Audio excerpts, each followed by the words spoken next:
So, welcome to Talking Insights. I'm your host, Antonio, and today I'm here with Andrea and Valentina. They're from Postobón. Postobón.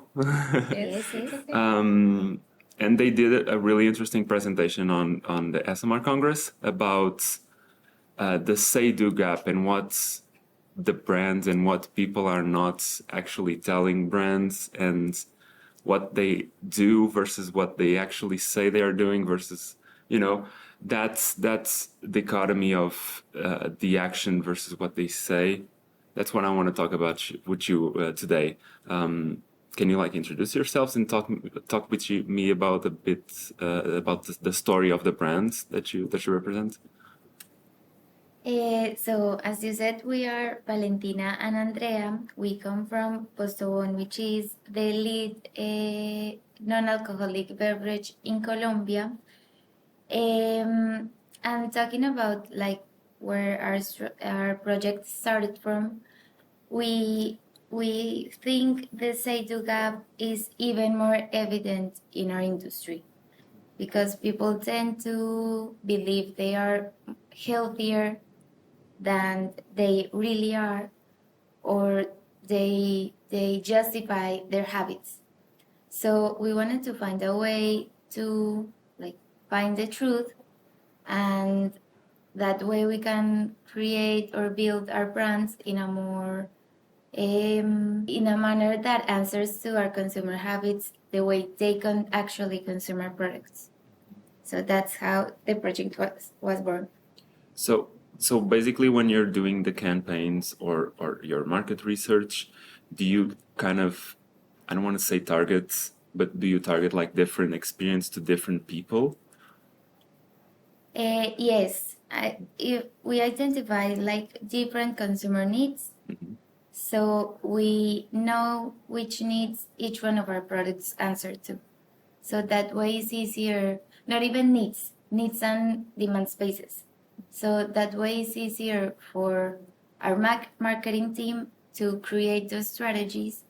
And as we have so many brands, it makes it easier to not compete against each other, just to compete against our competitors. That's right, yeah. And I noticed during your presentation that you mentioned Carol G and the story behind that, and how you created a campaign with her and versus the one with the soccer team. Can you explain me a bit how did you do that? Well, actually, I'm going to briefly explain what the app is, just if anybody for context. Yeah, for giving a bit of context. Basically, what we did was that we developed an app where consumers take a photo of what they're drinking at the moment they're doing it, and just answer a 1-minute survey. And with that, we have the full information of that moment of consumption. And it's different, just as Andre said, when I ask you, what did you drink yesterday? You probably are going to forget some things that were maybe a bit more of impulse, or you don't remember exactly what you consumed. So that's why it was very important for us just take the picture at the moment you're drinking it and explain it in that moment without any biased information. Why did you do that? And as we are in the cell phone of people, we also have information of their behavior, their habits, based on the apps they use and the search they made, in among others. So we understood that. With that information, we understood that we have two main passion points in Colombia that were music and football. So as a company, we have the belief that we are big if we create big brands. At the end of the day, brands are biggest assets of companies. Of course, people too, but at the end of the day, brands is what is a tool with you can connect with consumers. So we want to create iconic brands. And those brands are the ones you are present in the mind of consumers, that are in the heart of consumers and available in the market. So for being in the heart of those consumers, we wanted to connect with their passions. And that was how the campaign with Karol G was born. She is one of the main artists in our country. The amount of love the people that we have for her is insane because she came from a very normal neighborhood, very normal lifestyle, and we have seen her growing step by step in her career, and we feel very proud of her. So she represents a lot of things that Colombian people has. So for us, was very important to connect those passions with our brand purpose, and that was how music and football and Karol G and Colombiana belong each other somehow. So Because with this brand in a specific, it isn't just like football in general. It's watching football. I mean, the feeling behind. the feeling behind watching football.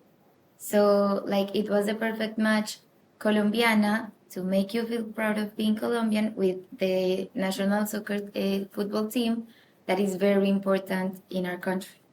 So you basically like connect the emotion of whatever the people were doing with the brand and with, in this case, with the drink. That's fascinating. So But not only the emotion, we also ask our consumers, what do you like to do? What are your hobbies? Like before they start registering their drinks, they tell us what they like to do, where they live, how they live, what they do for work. So we have a lot of background information on our consumers that allow us to cross the information between who answers for a specific brand and which are their interests. and so this was like a specific app that people had to download and put it on their phones, right? It was developed by us. And how hard was to get people to actually download the app and create the whole campaign surrounding it? It wasn't that hard because we work with an online panel. So through them, we have the entire recruitment, and they get in charge of like incentivate people to do it. So that way it was easier for them to download the app and actually, participate in the development of the project. And honestly, it was like a win-win situation. We have the information, they have the reward, and that's it. And as we are a company, not an agency, the information is ours. I mean, we are not going to post that information anywhere. It's just an information we work with. Yeah. So it wasn't like that hard. I mean, because people don't see their photos anywhere. I mean, that is 100% confidential. So it's kind of like a social media wall per se, right? But focused on just one brand, right? In the sense that like people post things. Do you think? It's not like they see their pictures. I mean, they just take a picture. What was important for us was to understand the context. So we are basically not asking people, take a picture while you're drinking it. Just take a picture at the moment of consumption. Right. Because we could see the food, where Company, place, where they were. If they're eating a dish, then how is the dish? I mean, if I'm going to do elements with the brand later in a campaign for something, I want to know how is that. I want to know what is the living room in Colombia, how the dinner looks like, So they basically take a picture, but they never see the picture before. After, Oh, okay. I'm sorry. Okay. It's a registry that they made. Take a picture, save the picture, never see it again. Yeah. And then say, I'm with Andrea drinking water because I'm thirsty and I'm in the living room. That's it. Yeah, and they don't have the instruction to register a specific brand. Just register whatever you're drinking at any moment of the day. So that's why we are able to know how habits of homemade or like, for example, tap water. It's a type of drink that otherwise we wouldn't able to identify how it is used. So if they are drinking tap water, they say, this is tap water, I'm at home, even if I'm having it with medicine, whatever. So they don't have the instructions to register a specific brand or type of product, just whatever they drink. And that is very important because people don't know that we are the company behind. Uh-huh. And that is super important because we don't want them to be biased and tell us, and don't want to tell anything bad about our brands if they know that we're behind. I mean, that is completely confidential. And if they want to say, I'm sorry, if your brand's shit, they're going to say because they don't know it's our behind. It's that we are behind. So there's like So an that is very anonymity. important for having information, as Andrea said, of a homemade food, competition, our brands, without any like biased information behind. You bring that from the anonymity, basically. Like, Yeah. if people don't know that they're going to be targeted or accountable for, they kind of like be more truthful, right? Exactly. I mean, and it's not something about our app specifically. If you see a lot of information, a lot of research are doing like anonymously. I mean, if you're going to do a focus group about a certain brand, you're not going to tell, hello, welcome to, I don't know, Avon. No, because we want people to be truthful. And if they don't know that you're a brand behind, they're going to be more open to say what they truly feel. So yeah, that was important for us. So we could actually gather as much truthful information as we could. Right. And so do you found that there's like a big difference between what people say and what people actually do? It's huge. That's great. All right, that's interesting. And like, how do you think like the brands can learn from what customers say, and then what they can learn from learning what they actually do? What can brands learn from this? I mean, it was an entire journey for us. I mean, we started to see like spotlights because, for example, when we did a normal consumer segment, a healthy segment was like 20% of the market. But when you see the data of the market, you see low-calorie beverages that are still very small in the market. So you start to seeing spotlights, like maybe this is not big enough. Maybe consumers are not having these type of products in their stomach shared as much as they're saying. And I think that one of the biggest mindset change that we did was Andrea mentioned before, Which changing- wasn't easy. wasn't Changing easy, the mindset. honestly, Right. because when even for brand managers, I mean, my brand is for healthy people. No, your brand is not for healthy people. It doesn't exist. Yeah. It doesn't exist because we started to see how in one person, in the same day, you have water, you have soda, you have homemade meals, you have chocolate, everything, because human beings are the summary of everything. So it's very hard to put one consumer into just one specific target.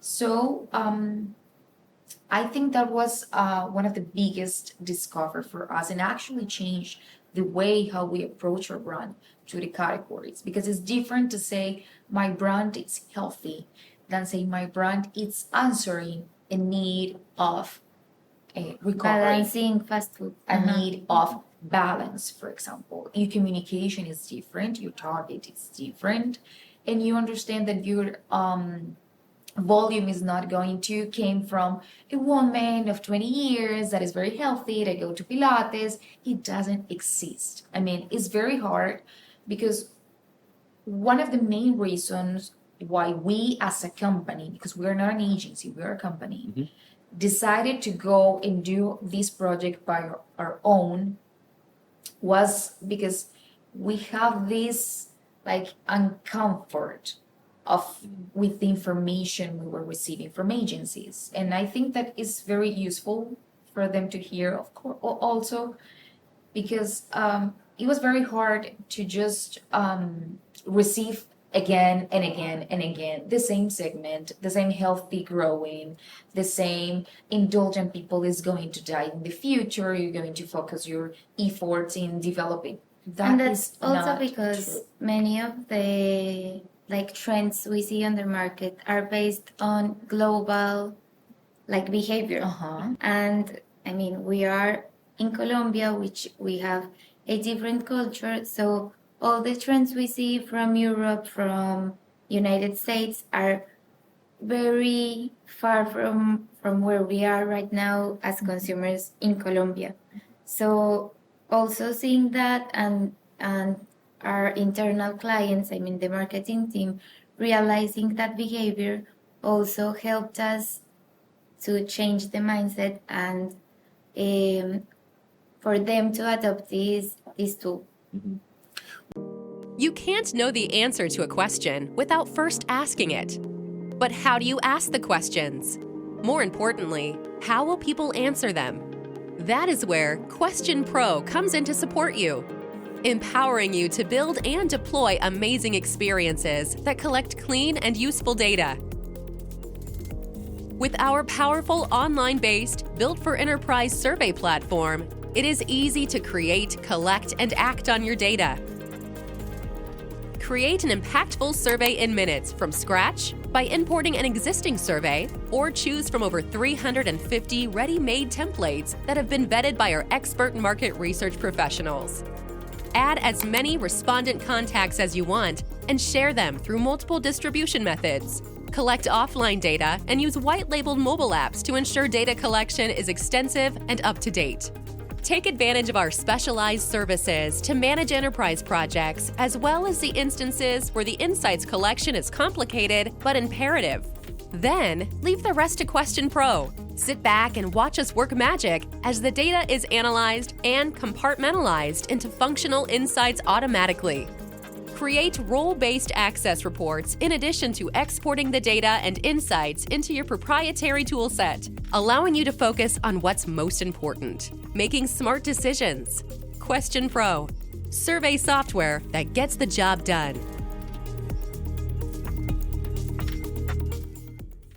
One of the takeaways from all these recent episodes that we've been doing, and especially like when we were in Congress, like all the talks and like the mentoring sessions and everything, one of the major key takeaways that I got was the globalization of the brands, and like how specific brands from specific countries only work there, and they need to be targeted, and that when you're doing the research, it needs to be done locally, and it needs to be done for the specific segment and the specific audience that's in that country, and sometimes not even like in the country, like in the city, because that changes. And I mean, I guess like in Colombia, like a person from Medellin versus one from some like smaller town, like in the or like in some other place, they're different. So you need to like target the research to those people. They are very different. Even their taste is very different. And you saying that it's completely true, because, for example, in our country, fruit is very important. So for us, juices are part of our day-to-day life, are part, since we are born, we have a variety of fruits, and that doesn't happen in other countries. So when we see the juice trend for 2030, we are what? Like, it doesn't make sense for us. Yeah. So that's completely true. And for example, in their coast, consumer behavior themselves, their attitude, their behavior, their culture it's is very different. Yeah. So we are also able to know what's the specific behavior for each brand in every single one of the main regions in our country. So that has also been very important in having so much information. Yeah. And I think for me, it's like a yes and no, because what we did was to build a demand-based segment based on needs. Needs are Maslow pyramid basic for everybody. What is different is how you approach to them. So I think it's the combination of two, and understanding how, if I'm going to enter into different type of markets, I need to understand that specific market, but it doesn't mean I need to adjust my entire strategy surrounding different culture type. Maybe what I need to do is understand how I can talk to that people, because it happens in our same country. As Andrea was saying, Colombia maybe is not the biggest country in Latin America, but it's very, very different. Diverse, You can find, I mean, people in the coast is another country compared to people in the center. So but we have the same product.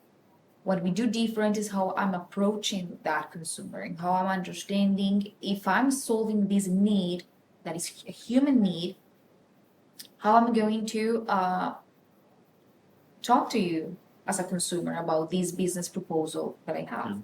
So I think it's a mix of understanding that I don't need a specific type of product from a specific type of region because they're different. No, but maybe what I need to do is tropical understanding, and maybe get your boots a little bit dirty and go to the streets, and understanding your surroundings and your context, so you can build actually an interesting proposal for the people you're going to.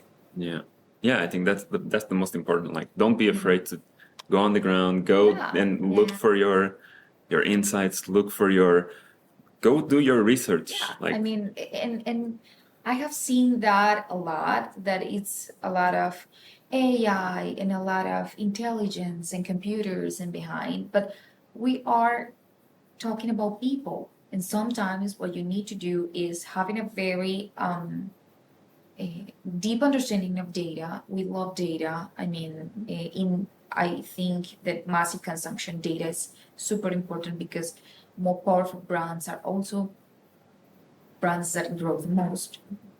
But you need, I'm sorry if this is not a very polite way to say it, but you need to get your boots dirty. I mean, go to the street, understand your market, understand your people, because being seated behind a computer is not going to be enough to build a successful marketing strategy. And I think they work for agencies too, because I know that we have in here client and agencies.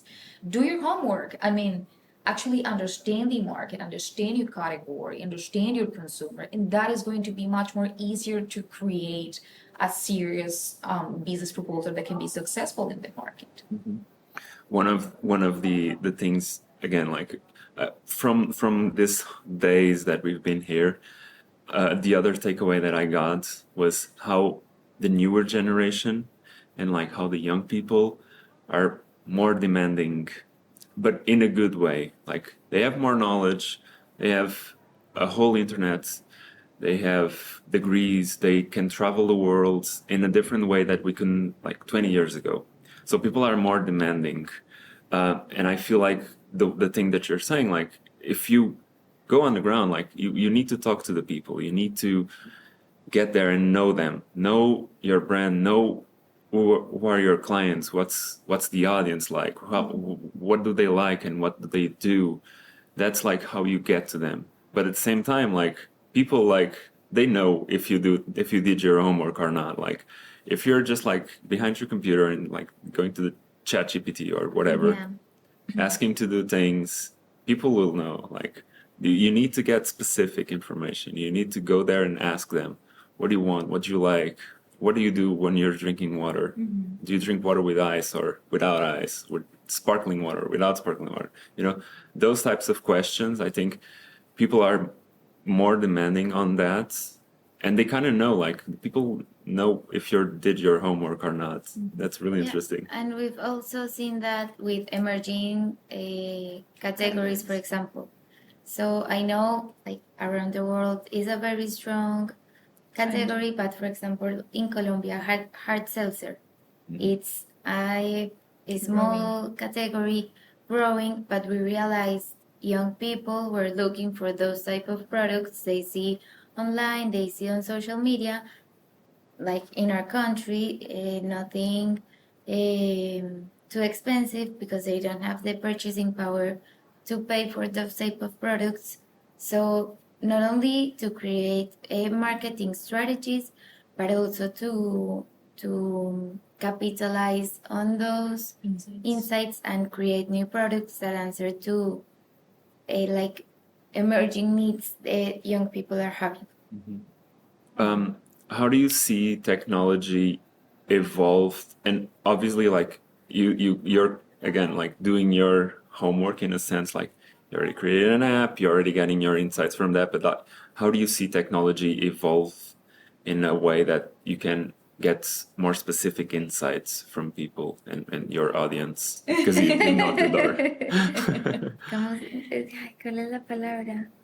I mean, I think people tend to give technology more importance than it can actually have. Yeah. So, for example, AI and those new methodologies can bring you so much advantage, but at the same time, so many like barriers in the fact that it's unknown, it can be full of mistakes.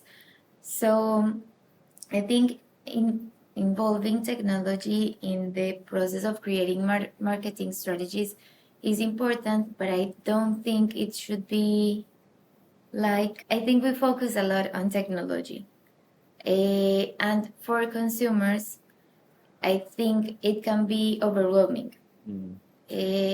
Some people are scared to even something as simple as downloading an app. Not everybody is willing to do it because maybe they are tracking something in my phone, maybe they are listening, maybe so ChatGPT, people hear a lot of things in the news or things like that become barriers in the consumers, and instead of making them feel more comfortable, they like maybe make them feel a little bit more reserved. Do you think that besides supporting or people getting support from the apps and the technology, they're also getting constrained by it, and A they're little like bit. so I think, focused yeah. on it? Yeah, because I think everybody is trying to use technology, everybody's trying to take advantage of it at the same time that I think it can be overwhelming. Right. That's I think that technology must be like an enabler of getting more information, better information. But at the end of the day, I think that I agree with Andre in the matter that you need to, I mean, technology must be controlled by someone. I mean, you cannot just let it like write a code and that's it, because it need to be supervised so far. So I think as technology as an enabler of gathering more information, without the app, we wouldn't be able in a million years of having 300,000 photos of people drinking beverages in Colombia. So it must be an enabler of gathering information, but I think you need a balance. And again, do your homework, understanding it, and yes, do a supervised type of work, because technology by itself is just it can be as good and as bad as you do. If you get garbage in, it's going to be garbage out. Right. So if you control it, I think it can be very, very useful and very helpful. And I think that is normal people being afraid of, because and not only in research, I mean, we are hearing about technology being like the boom in the world for like about years ago. In every industry, we are seeing a lot of companies doing a lot of things. So I know and I understand why consumers can be a little bit afraid of things. But in the manner as we can have like a balance, and I understand that I'm still working with people, and it still is people who's going to drink my beverages and consume my products. That is the way where I can understand how technology is going to make my life as a brand manager or as a researcher easier, but it's as making solutions for consumers also have an easier life, you know? Yeah.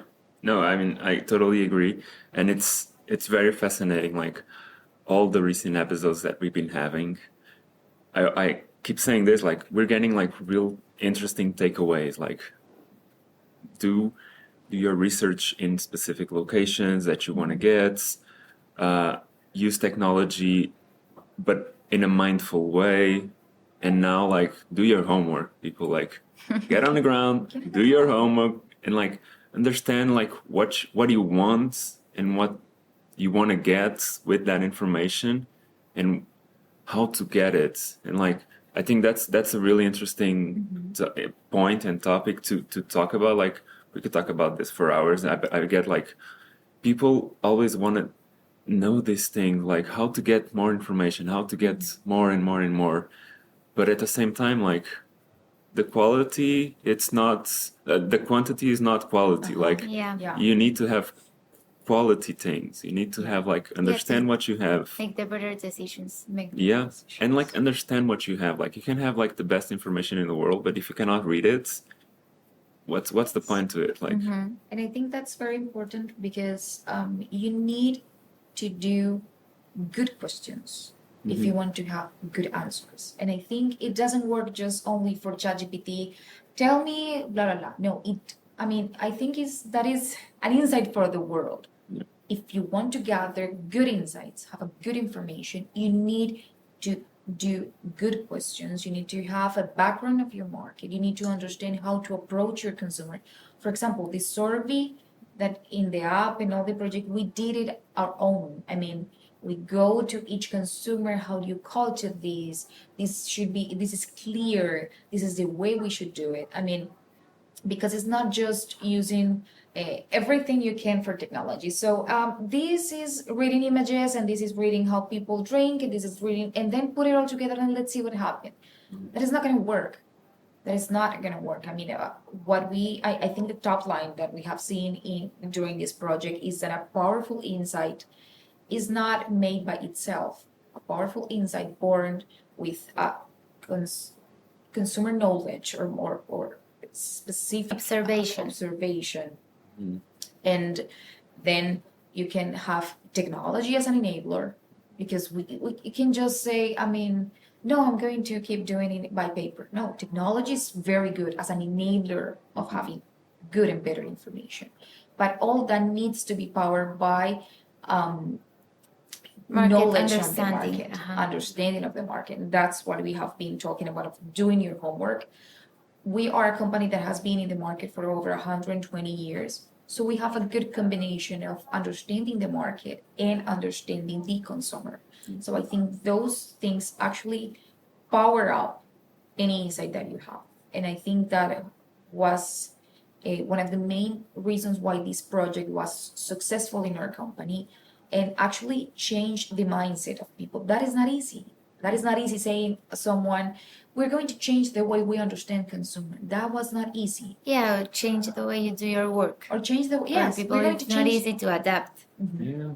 But once you see how good the result is, how powerful it can be in the market, we did a pilot of, okay, let's try this. Let's try this actually work with a brand, do a pilot in one specific region, let's see the results. And you see exponential growth. There is nothing to doubt about it. Let's do it. And everybody got in the bus with us, and everybody changed it. And the company itself changed the way we work through this rich information. Yeah, and people need to use technology as a tool, not as a substitute to anything. Like, Yeah, I think it's a tool. It's something that you can use, but you need to learn how to use it. You need to go there again. Like, we keep repeating this, but like, go there, do your homework. Yeah. Do your homework with your answers. Do your homework with the technology. Like, learn how to use it, then go apply it. Go use it in the ground and use it as a tool. Like, because at the end of the day, this is a tool. It's not a substitution for real people. And people, like, everyone talks about AI and like how AI gonna change everything. It's a tool. Use it as a tool, and that's the best thing that you can do. exactly. That's exactly. Yeah. Well, this was great. Thank you so much for this conversation. We're running like way beyond like the normal line, but it was a really interesting conversation. And so thank you very much for this. And I hope. Thank you for having us. Thank you. So everyone listening, just feel free to like and subscribe, and keep an eye and an ear to all the future episodes. We have a bunch of episodes coming up with insights from the Congress, the Esomar Congress in Athens. So yeah, I'll see you there. Thank you very much. And thank you, Thank you. listeners.